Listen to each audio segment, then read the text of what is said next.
अस्सलाम वालेकुम ना, ये प्रोग्राम आपकी आवाज़ पीछे जिस लड़की की आप तस्वीर देख रहे हैं, ये दुबई कैसे पहुंची, इसके साथ वहां पे क्या हुआ।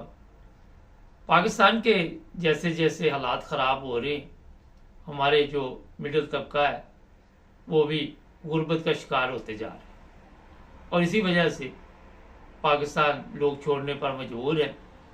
और फिर जब किसी मुल्क जाना चाहते हैं या कोई उनको कहता है कि आप दुबई चले जाएं या किसी और मुल्क, तो हम लोग इंक्वायरी भी नहीं करते, हम पता भी नहीं करते कि ये बंदा ठीक है ये गलत। मगर जो इसके साथ हुआ वो इसके सके चचा ने किया। जी हाँ, चचा का रिश्ता मेरा ख्याल है आप सबको पता है कि कितना करीबी रिश्ता होता है। और ये लड़की बता रही है कि ये गरीब घराने से तल्लक रखती है, शायद वालद साहब हयात है या नहीं हयात। और फिर इसके चचा दुबई से आए, और दुबई से आकर उन्होंने इसको कहा कि अगर आप दुबई जाना चाहें तो आप मेरे साथ जा सकती हैं, या मैं आपका वीज़ा भिजवा सकता हूँ। दुबई का वीज़ा इतना बड़ा इशू नहीं है, विजिट वीज़ा आपको मिल जाता है आराम से, कोई प्रॉब्लम नहीं है वहाँ पे। खैर, ये क्योंकि ज़रूरतमंद लोग थे। और आपको मैं एक बात बता दूं, ज़रूरतमंद लोग का जब किसी को हमारे माशरे में पता चल जाता है, या ऐसे लोगों को जो ठग होते हैं, तो वो फिर पूरा पूरा फ़ायदा उठाते हैं कि ये इस वक्त फंसे हुए हैं या ये गरीब है, इनकी गुर्बत का अब जो भी फ़ायदा उठाया जाए वो उठा लेना चाहिए, या ये मुसीबत में। खैर, सके चचा की सुन ले ज़रा पहले, फिर आगे बात करते हैं। फिर चचा इसको ले आया, अपने घर लेके आया दुबई में। और दुबई में फिर कुछ दिन ये चचा के घर रही, और चचा से पूछती रही कि मुझे कोई काम नहीं अभी तक मिला, क्या वजह है। तो चचा ने कहा कि आपके बातचीत हो रही है कहीं काम की, तो कुछ लोग कहती कभी कोई आ जाए, कोई कभी आ जाए, और वो मुझे मिल के चले जाए, और हो मर्द साहब। और फिर कहती कि एक दिन दो लोग आए, अरबी थे, उन्होंने चचा के साथ बैठ के चाय कॉफ़ी पी, और मैं भी वहां थी। तो चचा कहने लगे कि आपने इनके साथ जाना है। मैंने कहा कि ये दो लोग हैं, इनके साथ कोई खतून नहीं, ये किस तरह का काम है। फिर कहती मेरे ज़हन में आया कि हो सकता है बैरून मुल्क में पहली दफ़ा आई हूँ तो यहाँ इसी तरह चलता हो। तो वो फिर जनाब इसी तरह तैयार होगी और उन लोगों के साथ चल पड़ी। अब वो काफ़ी अमीर लोग थे, ये बता रही है। उनका जो गार्ड था वो पाकिस्तानी था।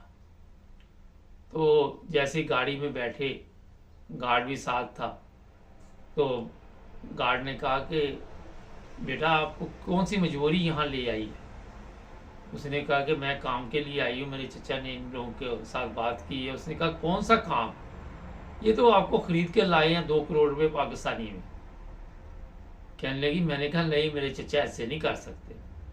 उसने कहा अच्छा चलें, आपकी मर्जी है, बहरहाल मैंने आपको बता दिया क्योंकि ये बातें वहीं पे हो रही थी। कहती इसी दौरान मेरे दिमाग में कुछ चीज़ आई कि वाकई ये ठीक कह रहा होगा, क्योंकि काफ़ी दिन से लोग आ रहे थे देखने के लिए। और फिर कहती कि मैंने गाड़ी का दरवाज़ा, जिस तरफ मैं बैठी हुई थी उस तरफ का दरवाज़ा खोल के दौड़ लगा दी और शोर मचा दिया। अब जब शोर डाला तो वहाँ पाकिस्तानी भी आ गए, अरबी भी आ गए, कई लोग आ गए कि क्या हुआ तुम्हारे साथ। फिर कहती कि वो गाड़ियों वाले भाग गए।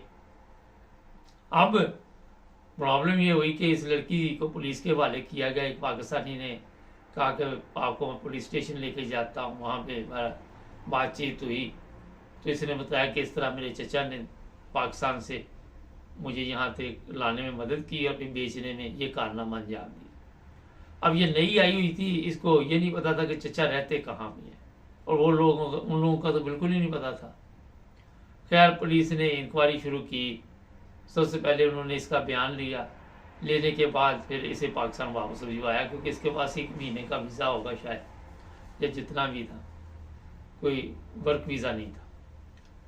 ये फिर पाकिस्तान चलेगी। फिर सोशल मीडिया पे आके ये प्रोग्राम किया इस। मैंने जब ये सुना तो मैंने कहा कि आप लोगों को बता दूं कि दुबई में जो हालात बने हुए हैं, वहाँ पे जो गलत काम होते हैं उनमें इस तरह की लड़कियों को इस्तेमाल किया जाता है। ये दरिंदे पहले खुद नोचते हैं, फिर जिन्होंने 2 करोड़ में खरीदा वो पता नहीं इसको कितने करोड़ में बेचते, और फिर आगे ये धंधे पे लगा दी जाती लड़की, और चचा ने 2 करोड़ बना लिए। नॉर्मल तो उस चचा के खिलाफ पता नहीं अब कार्रवाई हुई है या नहीं हुई, होनी चाहिए, क्योंकि इंसान बेचना एक बहुत बड़ा जुर्म है। और जो लड़कियां वहां से पाकिस्तान से आती है, फिर आए दिन कोई ना कोई वीडियो सोशल मीडिया पे आई होती है, उनके साथ जो सलूक हो रहा होता है। पिछले दिनों एक वीडियो काफ़ी चली थी, एक लड़की कमरे में बैठी हुई थी, वो जो उसके साथ लड़के बैठे हुए थे वो उसके साथ ऐसा सलूक कर रहे थे जो मेरा ख्याल है कि मुनासिब नहीं था, और उसे इस्तेमाल भी करते रहे। और फिर वो रो रही थी, वो चीख रही थी, और फिर उसकी वीडियो बना के अपलोड की गई। फिर 2 लड़कियां और भी थी ऐसी, वो बुरके में थी कि हमें बचाओ, हमारे साथ ये दरिंदे ये सलूक करते। तो बेशुमार इस तरह के वाक़यात इस वक्त दुबई में है।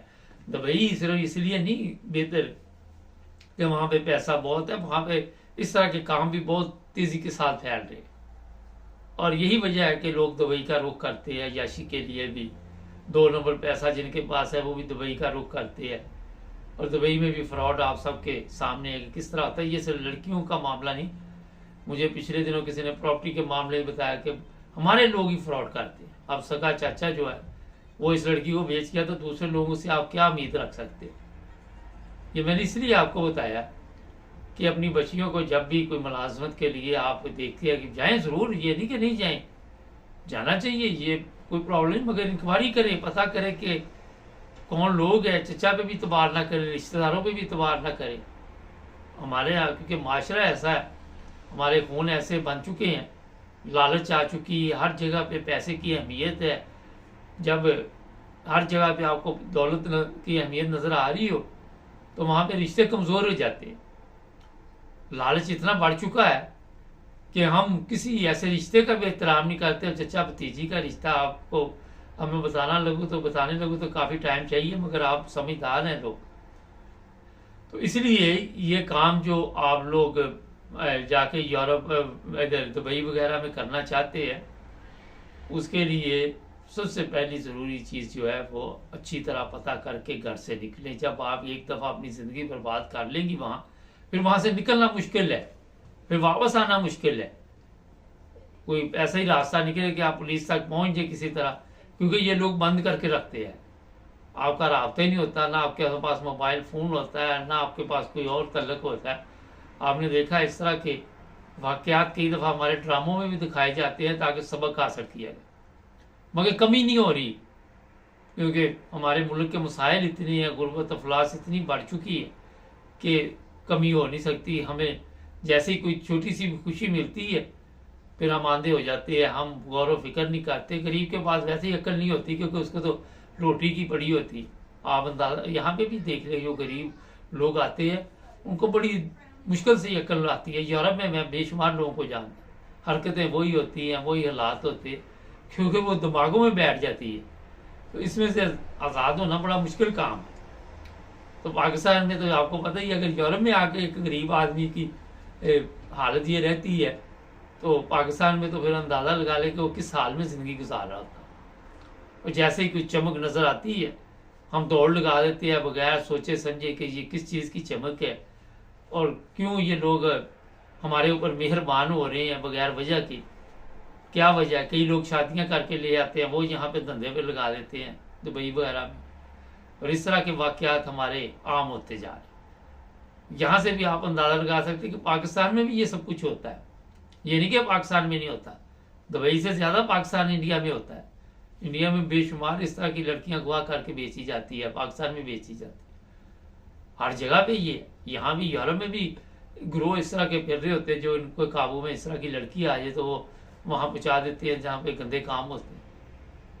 तो बचना आपने है, ख्याल आपने खुद ही रखना अपना।